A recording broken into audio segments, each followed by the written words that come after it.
Valentine's Day is Saturday, and most people mark the occasion by celebrating their love for their significant other. Well, as our Jamie McGriff reports, February 14th also represents a special day in history for Utah women and politics.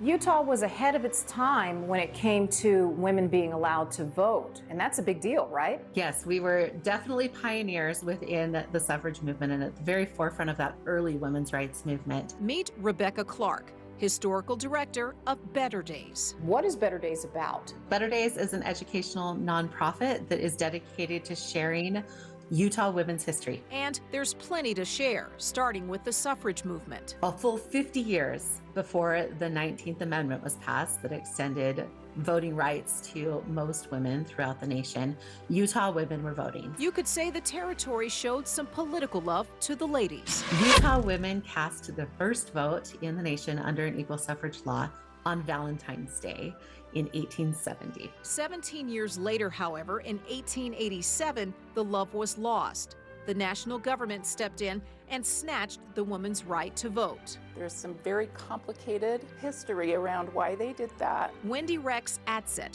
looked into this history and took lots of notes. Basically, Utah is a territory, wants to become a state.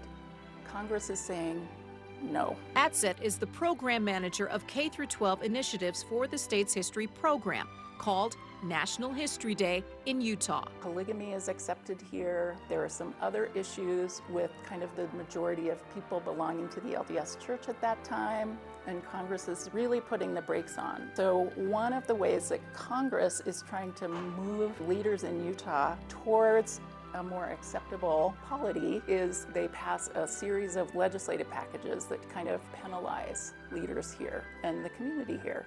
And so one of the costs there is women in Utah losing their right to vote. Clark says the women didn't back down. So they mobilized and they created this large network throughout every county and towns all throughout Utah territory to lobby for the right to vote to be restored to them when Utah became a state. The women built allies with men in the territorial legislature who supported their efforts. And they had written women's right to vote into that state constitution, and it was a risk because there was a concern that Congress would say, take that clause out. Things worked out, with Congress accepting. And in 1896, Utah becomes a state and women regain suffrage rights to vote. Reporting in Salt Lake City, I'm Jamie McGriff.